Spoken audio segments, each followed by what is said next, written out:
ঘটনাটি ঘটেছিল বর্ষার শেষ দিকে। কলেজ দুদিন ছুটি দেওয়ায় আমি আমার গ্রামের বাড়িতে যাই। আমাদের গ্রামের বাড়িটা বেশ পুরনো।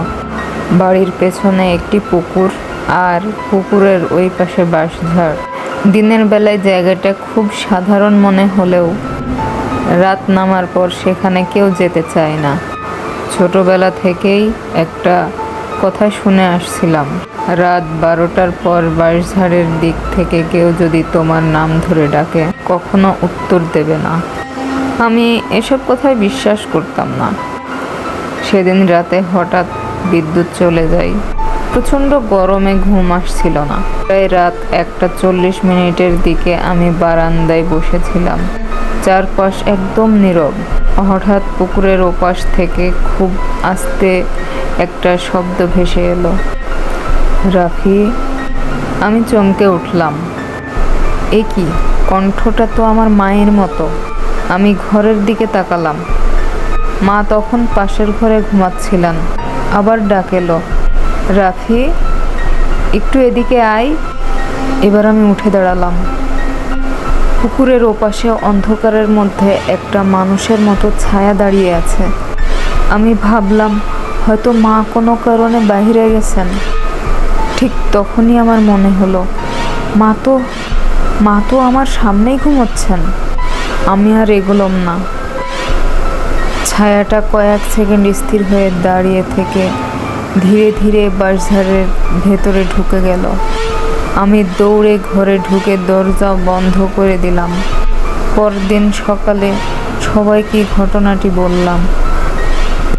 দাদু কিছুক্ষণ চুপ করে থেকে শুধু বললেন, তুই ভাগ্যবান যে উত্তর দিস নাই। আমি হেসে বললাম, কেন? দাদু বললেন, কারণ ওই বাঁশঝাড়ের কাছে তোর মায়ের কণ্ঠ শোনার ঘটনা আজ প্রথম না। সেদিনের পর প্রায় 1 সপ্তাহ কোনো অস্বাভাবিক ঘটনা ঘটেনি। আমি ধীরে ধীরে ঘটনাটা ভুলেই গিয়েছিলাম। কিন্তু ঠিক 7 দিন পর রাত 1:40 আমার ঘুম ভেঙে গেল। ঘরের দরজা বন্ধ, জানালাও বন্ধ। তারপরও বাইরে থেকে স্পষ্ট একটা শব্দ শুনতে পেলাম, রাফি। আমি বিছানায় বসে গেলাম। আবার ডাক, রাফি, দরজা খোল। এবার কণ্ঠটা আমার নিজের। আমি নিঃশ্বাস বন্ধ করে দরজার দিকে তাকিয়ে রইলাম। বাইরে থেকে কেউ খুব ধীরে ধীরে দরজায় 3 বার টোকা দিল। তারপর কয়েক সেকেন্ড নীরবতা। আমি ভাবলাম হয়তো সব শেষ। ঠিক তখন দরজার নিচে ফাঁক দিয়ে একটা ছায়া দেখা গেল। কেউ দরজার ওই পাশে দাঁড়িয়ে আছে, কিন্তু ছায়াটা অদ্ভুত। মানুষের মতো দাঁড়িয়ে থাকলেও তার মাথাটা ছিল অস্বাভাবিকভাবে নিচু। আমি ভয়ে চোখ বন্ধ করে ফেললাম। কিছুক্ষণ পর যখন আবার চোখ খুললাম, দরজার নিচে আর কোনো ছায়াই নেই। আমি স্বস্তির নিঃশ্বাস ফেললাম।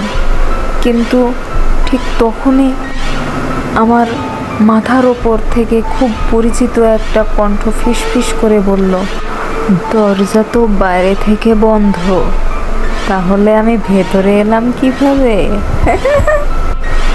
আমি আর কখনো সেই ঘরে একা ঘুমাইনি। আর সবচেয়ে অদ্ভুত ব্যাপারটা হলো পরদিন সকালে ঘরের দরজার ভেতরের দিকে 3টা ভেজা আঙ্গুলের ছাপ পাওয়া গিয়েছিল।